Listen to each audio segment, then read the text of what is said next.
what the statute says is that if you are there advocating on behalf of someone else as part of your primary responsibility, then you're a lobbyist, whether anybody's paying you or not. And so my understanding with the Ethics Commission made their decision on Ron is the fact that Ron has a network of people that rely on him to come and deliver. He frequently delivers petitions to the Capitol, testifies in front of committees.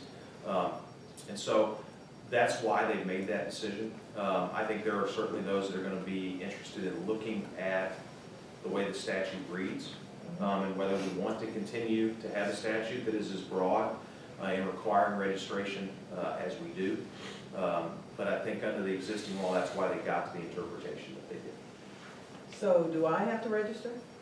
I don't think you, under the current statutory definition, would have to register. You don't think? I don't think. Yeah, I mean, look, it's like everything else we have. There's a certain amount of interpretation that's going to come with all of these laws. There's no bright line as to where you cross over into being a lobbyist. I've had a ton of people who, for example, that work as employees of SEMO or Three Rivers or on behalf of other entities that want to come and say, we'd like to see you do X, Y, or Z. And there's an open question as to whether they're lobbyists. So I'd certainly be open to considering some clarification there so everybody knows where the line is and what it is. Okay. Yes, to go along with that question, I'm going to get immunity. You've got immunity. I'll give you the speaker immunity. I don't know if I can do that or not. I did find out that I can marry people, which is a power I didn't know that I had until just a couple of days ago. So maybe I have the power to give you immunity as Okay, well. thank you. Find a couple guys we can work on. Yeah. I think just to piggyback what she's talking about, I think that the House and the Senate up there, you guys that are representative, I think it's walking a very fine line for you guys for the provisions to not be available for people like Ron to go up there, because Jefferson City is so far for all of us to go. Believe me, I know. And I think it's a very fine line that if we can't stick up for the citizens, you guys are going to have a very large blowback from the citizens, because we are getting networked, we are getting informed, and we definitely want the kind see that. Yeah, we want the kind of environment where people are free to come up and express their opinion in Jefferson City. And there's not going to be any effort on our part to try to limit that effort. And I think Ron's a very unique case. In the time I've been in the House, we have always been welcoming to anybody who wants to come on behalf of any organization in Jeff City. And yes, you're exactly right. We get a lot more people from mid-Missouri willing to come to Jeff City and testify than we do from southeast Missouri. We get a lot more people from St. Louis and Kansas City that are willing to come to Jefferson City. But we want an open process. We want an open process that allows people, even people who have views that I very much disagree with, to be able to express those. Everyone. It's an important part of our process. Yes, sir. Mr. Speaker, I asked a question. I don't mean to be argumentative, but does the Ethics Commission work for you, or do you work for them? The Ethics Commission is a statutorily independent commission, and we certainly have the power to change the way that the Ethics Commission works, because it's pursuant to statute. And as I said, I think we'll be open to looking at some ways to clarify what that statute means. Fantastic. Second, but I think it's important to remember, we don't want, long-term, an Ethics Commission that's beholden to the legislature. We want an independent Ethics Commission that's rooting out the legitimate instances of corruption that exist. Well, it kind of flies, in my opinion, personally, with our Constitution, which the very first words say, all power, which is an extremely large phrase, is vested in the people. Right. Could you expound a little bit on why the state of Missouri, which is a basically conservative state in most places, have such a difficult task of electing like-minded people to the executive? Well, I think it's a difficult question that a lot of people haven't really figured out an answer to. I'll give you my opinion on why that's happened. And I think it's a function of us not doing a good enough job of taking our message to the people. We as conservatives are very, very good at talking about what we're for. We do a terrible job sometimes of talking about why we're for it. So we say, well, we're for lower taxes. And we assume, because it's something that we hold dear, that people intuitively understand why they should be for lower taxes too. But they don't. We miss the link of saying, we're for lower taxes because if you allow people to keep more of what they earn, they'll reinvest it in the economy, which will grow the pie for everybody and allow everybody to have a better quality of life. We never make that link as conservatives. And so we allow ourselves to get painted as this big, bad, evil group of people that's not for anybody who's less fortunate, that's not for trying to help people or create the kind of environment where we have a dynamic economy that allows upward mobility. And so I think we've got to do a better job as a party at a statewide level of articulating that message. We've been able to do that in state house and state senate races because we've had good candidates who've been able to take that message directly to the public. For example, we have 116 Republicans that are in the Missouri House today. Of that 116, 19 of those represent districts that are majority Democrat districts. So if you look at how they vote for president, how they vote for governor, how they vote for Secretary of State, United States Senate, those are majority Democrat districts. So the question is, well, how do Republicans win in those areas when statewide candidates are losing? The answer is our candidates on a local level are doing a better job of communicating the message than we're able to do statewide. So I don't think it's any kind of magic formula. I think it's just do a better job of nominating and supporting candidates that are articulating that message. Thank you.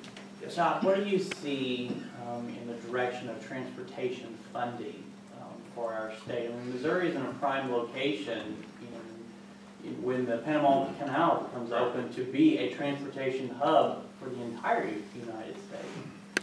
Yeah, I often say our biggest economic asset is geography.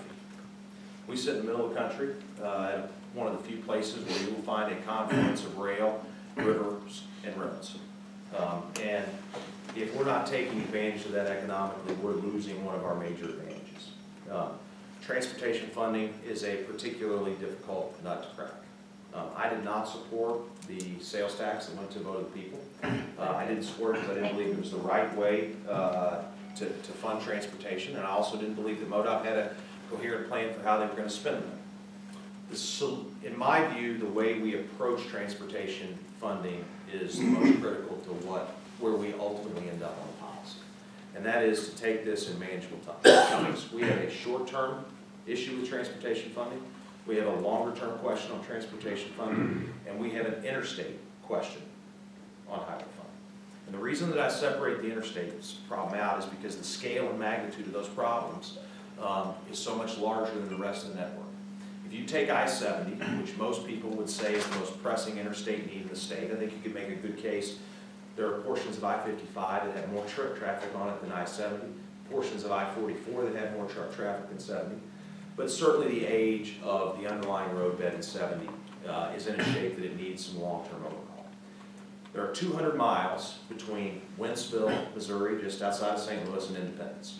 That 200-mile stretch of Interstate 70 is going to cost, depending on which option you go with, MoDOT would say it costs somewhere between $2 and $4 billion. $2 and $4 billion. Now, assuming that Congress ultimately passes a long-term transportation funding bill and figures out a way to pay for it, the state share of that project will still be somewhere in the neighborhood of $400 to $800 million.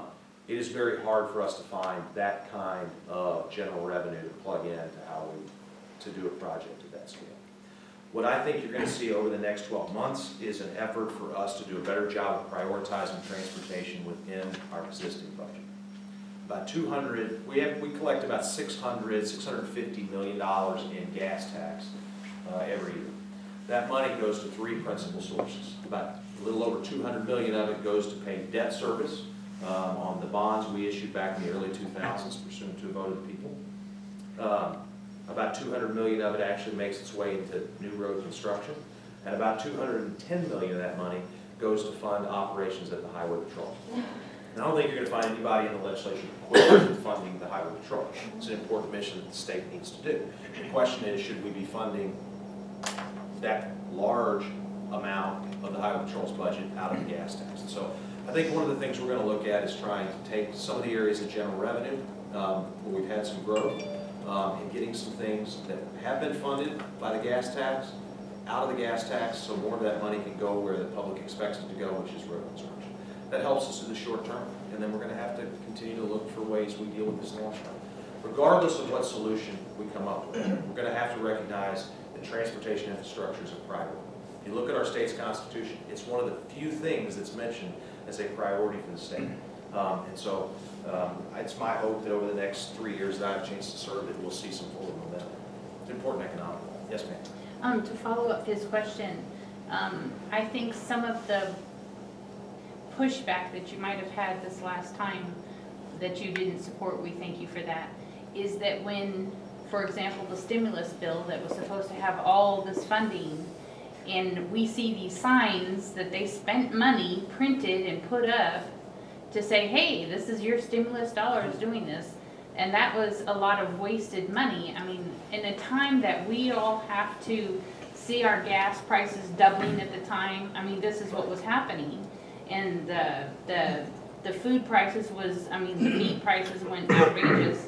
All of our prices were going up, whereas our government is going and getting more tax dollars to put up signs. I think that's what part of the pushback this last time was, is, excuse me, you didn't use the money very well last time by advertising with your signs. I think you're exactly right. And in my conversations with MoDOT, I've expressed that exact same sentiment to them. There's a vast segment of the public that doesn't trust that MoDOT's going to follow through on the plan it lays out. And we've had some history that's proven that to be true.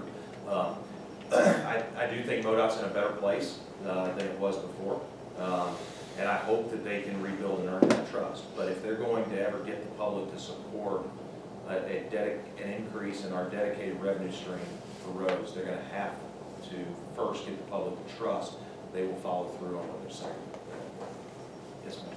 Could you tell us where we're at with the state of the Common Core standards, protecting student privacy with data collection, especially in light of the standards possibly not being accepted?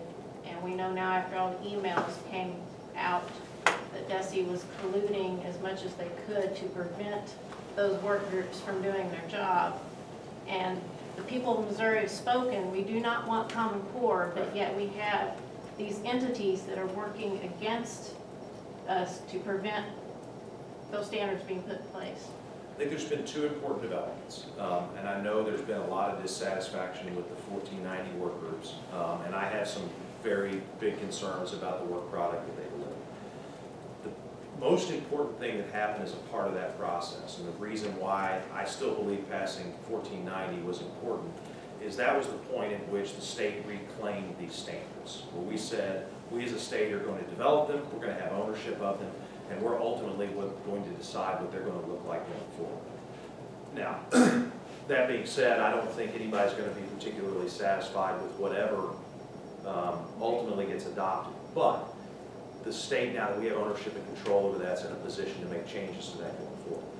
The second key component, which is more directly related to the student data and privacy issue, is the state of Missouri is not funding participation in the Smarter Balance Consortium, which is a testing entity that was lined up to do Common Core.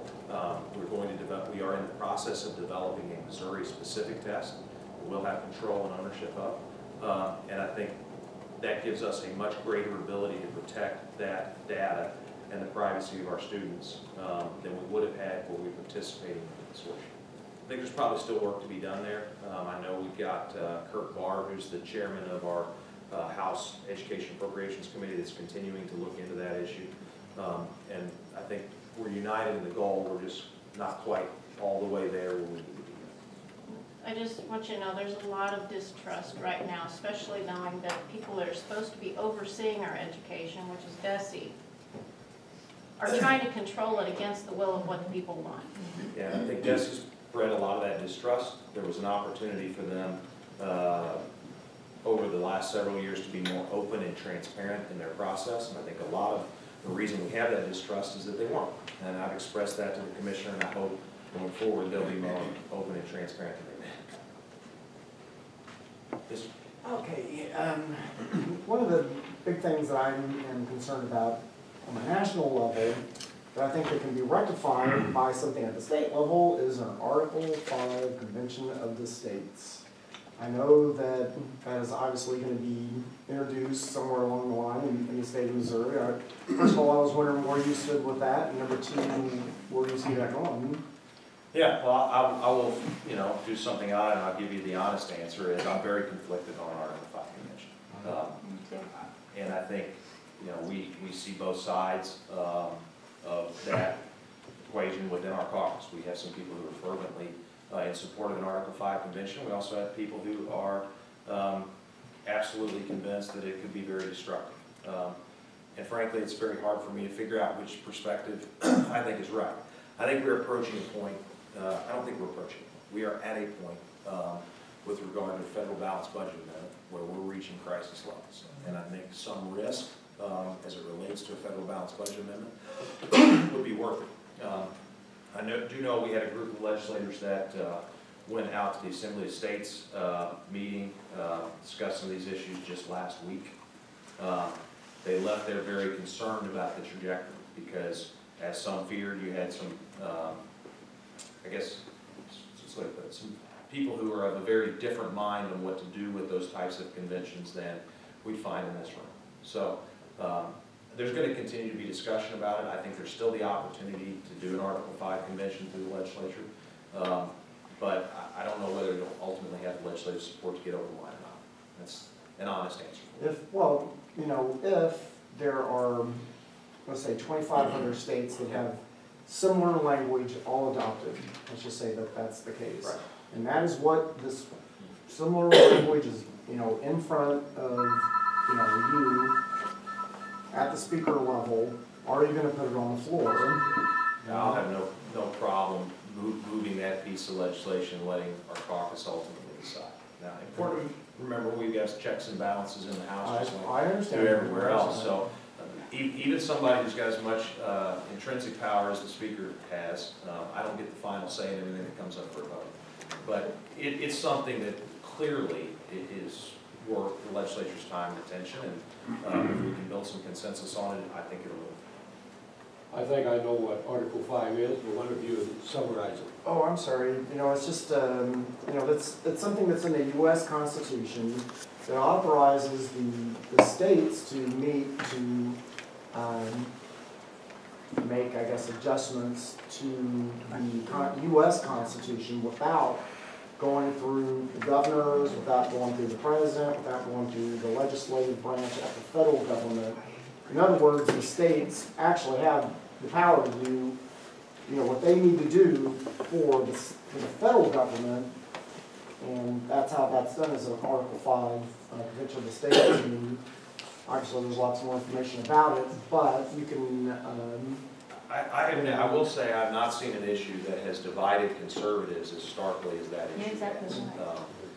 There's been a lot of interest over the past year in looking at the compact way of getting an Article 5 convention, which would essentially say the state, it would kind of put the same protection you're talking about. It would say that the state is willing to call an Article 5 convention. Thank you very much. If certain conditions are met. And I think there will continue to be some interest in that approach. It's not as encompassing as a straight Article 5 convention would be. So we'll see where that goes. Yes, ma'am? I'd like to go back to the Common Core and stuff like that. We have a couple different presidents, and with God's blessing, they might actually become presidents this next time in 2016.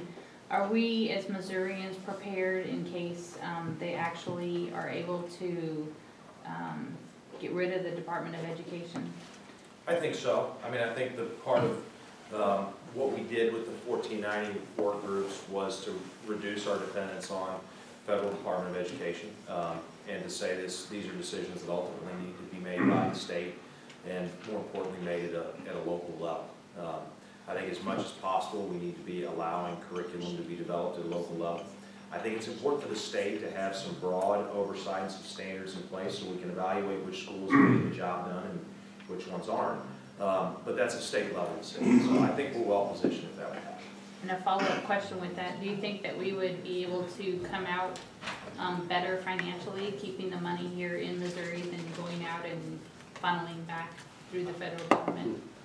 So much seems to come off the top. When it leaves the I'm state. certain we would. I've never actually seen any of the direct numbers of how much Missouri's contributing versus how much we get back, but Have I always to think be it would bribed be to better get our to own let, money back. I always think it would be better to let the state keep the money. Okay. We'll do, we don't always do a perfect job of spending the money, but we'll always do a better job than the federal government. Locally as well, yeah. Well, and you're closer to us, we can get to If you you. don't like what we're doing, if you don't like what we're doing, call Don or Kathy first. School choice, would that go anywhere? School choice is an issue that I very much support. I mean, money should go with the child. It's an issue that's not, it's been very, very difficult politically to move that issue.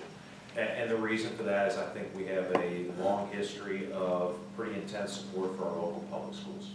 And to the extent that people in outstate Missouri see this as a question of choosing between public schools that we all like and support versus other options, it'll continue to be a difficult issue. But when you see school districts in certain parts of the state that are not only failing, they're abjectly failing, I think it's unconscionable for us to allow generation after generation of kids in those school districts to continue to be in that failing environment. And we need better messaging on that, because that, I mean, well, on the face of it, it is gonna help every child in this state. To be able to, for their parents to choose the school that that child goes to. You want to look at why we had a lot of the problems we had in North St. Louis County last summer. You can trace them back to a school system that's not getting the job done. When you have concentrated environments of people who are isolated with very few educational opportunities, they become isolated economically. That breeds a distrust for government, leaves them without a sense. The first no, the first no. That's good. Sorry, we never turned it on, and because it usually doesn't work. That's how you create these kinds of I don't know, programs. you're gonna like one today? But I think important for us to know that it doesn't just happen in St. Louis. We've got some areas in rural Missouri where our school districts are becoming as equally unsatisfactory as they've been in areas of St. Louis and Kansas City. I think school choice represents an option to help fix some of that. Particularly, I think charter schools have been an area where we've had very good success in Missouri. We can do more. There are a lot of other states that are doing far more than we are. But I think it needs to continue to be a part of the conversation. I don't know whether we're going to see massive expansion of school choice with where the state is politically right now, but continuing to find viable options to help these children in failing school districts needs to be part of it. I don't know where to go next. I'll go back here, and then I'll go back here. Am I mistaken in the belief that the state has ultimate responsibility as well as authority with both St. Louis and Kansas City school districts? Ultimately, we will. I mean, to the extent that. Don't we now? We took them over a long time ago. Yeah, we do. What we don't in St. Louis City, we do in certain parts of St. Louis County. Okay. And ultimately, the state has authority there because those political subdivisions only exist because we give them the power to, and we can certainly take those districts back. But I think that the best solution there is for those local districts to fix the problems they've got. And frankly, it's not an area where I want the state to be where we're coming in and taking over every school district that's not getting the job done. But in order to get the kind of motivation you need to fix those problems there, I think it's an area where charter school and a little bit of competition in the environment helps. Because we fundamentally have a good structure of governance for our public schools when it's working the way it's intended to. And that model is pretty simple. The voters elect a school board, the school board elects a superintendent hires the principals, and the principals hire the teachers. And when we have all of those entities holding each other accountable, you have pretty good governance for a school district. That'll be better, that's a better system of governance than you'd have with me trying to tell St. Louis City what works in their school district. Yes, ma'am.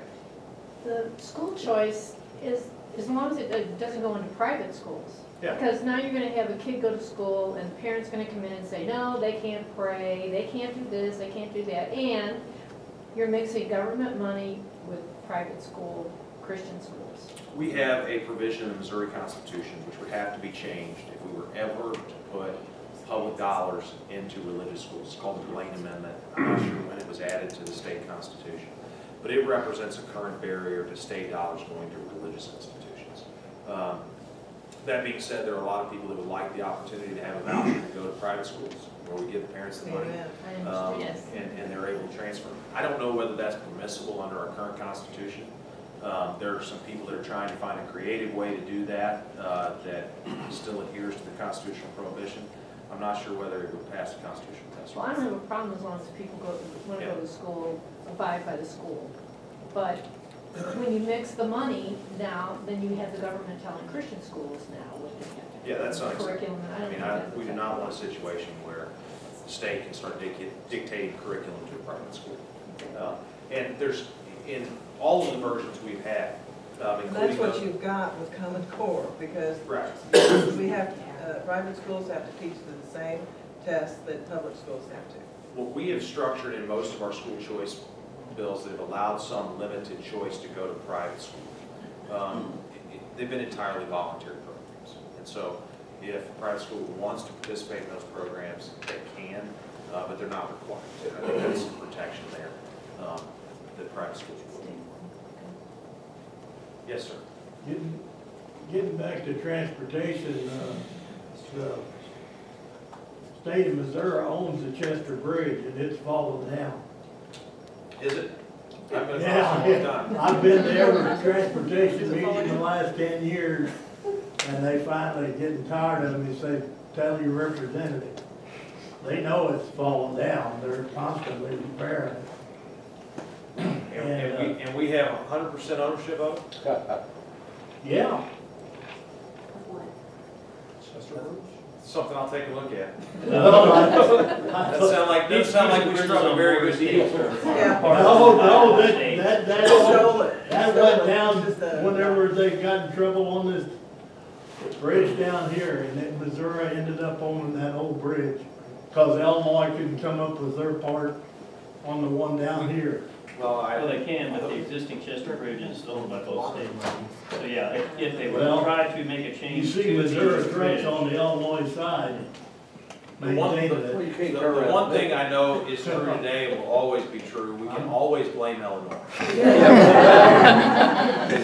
Rightfully so.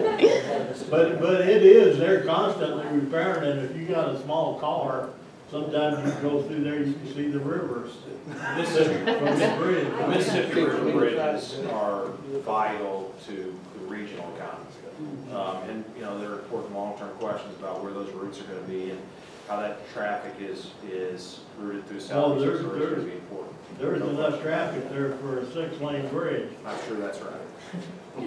What's the thought process on privatization of some roads? Of some roads, public-private partnership model, which is I assume what you're talking about through privatization, has worked very well in some states. It's also not been a real good experience in some states. I think anytime you can bring the private market to bear to create some efficiency in state government, we ought to look at it. And to the extent that there is a way where the state can retain ownership of the road, I don't think we ought to be giving away public assets that the public's invested money in.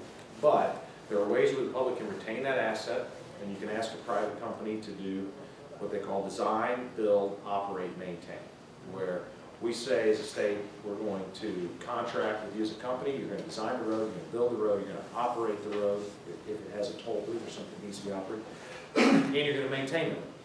What that does from the state's perspective is it gives us some cost certainty, and it brings that forces the private market to bear to create some efficiency. That's worked pretty well in some places. It's only worked in places where there's been a dedicated revenue stream to go along with that project. And the only revenue stream you're realistically talking about would be a toll road. So there's a more robust conversation happening on toll roads in Missouri than we've ever had before. But I don't think we're quite in a place yet where we can make an informed choice. And I'll give you an example. I asked some people talking about a public-private partnership model last year in Jeff City, and I said, okay, for example, what's it going to cost me to get from St. Louis to Kansas City? Well, their answer was somewhere between $6 and $40. Well, how in the heck are we as policymakers supposed to make an informed choice if you can't give me a better range of what the rate would have to be to make the project work? So we appropriated some money last year through our legislative research fund to do a new feasibility study to look at what tolling would look like on I-70. The governor's currently withholding that money, so the study's not moving forward at this point. Hopefully, at some point, we'll prevail on the governor to release that money so we can get a good handle on what that would look like. Because, as I said, if we're going to try to tackle these big interstate problems, we're going to have to get a little more creative in how we fund them.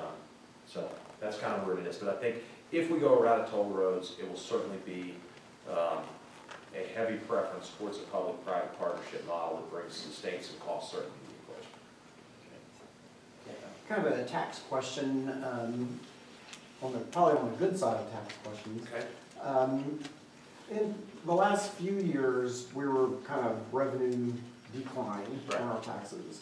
Seems like to me we may be, where are we now with that? Has it, over the last couple of years now, has it been going up somewhere? Are we, building some rainy day funding kind of potentially, or what is that status of all that? The economy's been growing, and as a result, revenue's been growing, but the economy has not been growing at a pace I think we would all like. Missouri is no different from the rest of the country in that our recovery has been less than stellar. That being said, we've done a fairly good job of budgeting very conservatively, and as a result, we've had enough revenue growth where we're able to keep making some investments in things we'd like to make them in, while at the same time cutting taxes in some areas. We have a robust rainy day fund.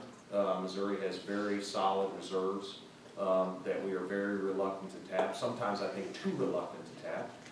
For example, we didn't go tap that money after the Joplin tornado to pay for some disaster-related cleanup there. If that's not a rainy day, both literally and figuratively, I don't know what is. But we've been fortunate that we've got those reserves and that we've had some economic growth. Ultimately, though, if we're going to get to a place where we're making the kind of investments in transportation and education that we'd like to make, we're going to have to continue to see more robust growth, which is why you've seen so much attention in the legislature on trying to create that kind of environment where the economy grows at a faster rate than it does today. Because the only way that we're going to see revenue growth for the foreseeable future in Missouri is through growth in the economy, because we are not going to raise income tax or sales taxes. Good. Yes, sir. In that vein, the state of Missouri ranks 11 cost of living. Okay. Came across my desk. That's overall in all sectors. Yeah. But if you sort that data, you'll find that the state of Missouri is 36 in the cost of utilities. 36th highest, or the 36th lowest? 36 from the top. Okay, from 36 from the highest? Yeah. So we have very low cost utility? No, and it's high cost. Yeah, okay. Okay. I'm a system engineer. I start at the bottom when it comes to the economy. Right. We need to figure out why our utilities are so expensive. And more importantly, why the rates continue to go up year after year. We have a diverse network of utilities in Missouri, a combination of investor-owned utilities, like you have here in Cape, co-ops, and municipal utilities. And the cost